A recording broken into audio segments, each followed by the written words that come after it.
मौलाना अब्दुल्ला सालिम कमर चतुर्वेदी बखूबी जानते हैं। AIMIM के नेता हैं, सीमांचल से ताल्लुक़ रखते हैं और पूरे हिंदुस्तान में मशहूर व मारूफ है। पूरे हिंदुस्तान में चल चल करके वो जलसों को खिताब फरमाते हैं और बहुत ही ज़बरदस्त और नॉलेज वाले आलिम दीन है, बेहतर है और मजलिस इत्तेहादुल मुस्लिमीन के नेता भी है, मतलब AIMIM से जुड़े हुए। 2020 में वो विधानसभा चुनाव लड़ना चाहते थे, तैयारी भी भरपूर की थी, लेकिन ऐन वक्त में पार्टी ने उसके टिकट काटी और या यूं कहे कि पार्टी ने उसको मनाया कि इस बार आप चुनाव न लड़िए और शहनवाज आलम को चुनाव लड़ाया। वही भगोड़े शहनवाज जो मंत्री बने हैं आपदा इस सरकार में, महागठबंधन की सरकार में। मौलाना अब्दुल्ला सालिम कमर चतुर्वेदी साहब ने इच्छा फिर से जताई है।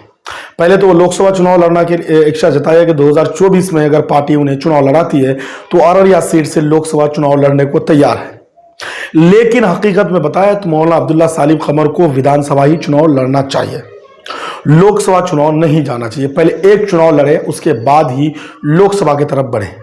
लेकिन पार्टी का अंतिम फैसला, पार्टी अंतिम निर्णय लेती है कि पार्टी का फैसला क्या होगा। यह बात सत्य है कि मौलाना अब्दुल्ला सालिम कमर चतुर्वेदी के साथ अब अन्याय नहीं होगा, बल्कि पार्टी सोच समझ करके उनके हक में फैसले लेंगे, ये भी उम्मीद लगाई जा रही है। सोशल मीडिया में कुछ खबरें काफी तेजी से गर्दिश कर रहे हैं, क्योंकि एक निजी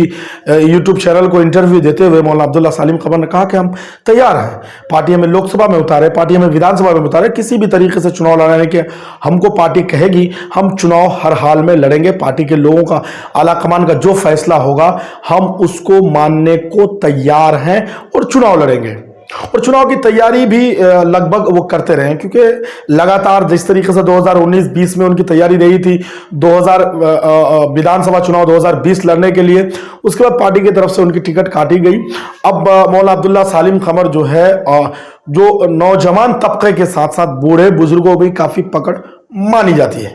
क्योंकि जलसों में अक्सर और बेशतर यूं कहे कि संभवतः इस इलाके के तमाम जलसों में उनके खिताब होते हैं और ऐसे खिताब होते हैं, ऐसे आलिम दीन है जिसकी बात जो है सीधे बूढ़े बुजुर्ग लोगों के दिल पर असर कर जाती है और मंच से नहीं बल्कि जलसों के स्टेज से भी वो असदुद्दीन ओवैसी साहब की नुमाइंदगी करते हैं, मजलिस इत्तेहादुल मुस्लिमीन की नुमाइंदगी करने से पीछे नहीं हटते। वहां भी AIMIM के बारे में बातें खुल करके रख देते हैं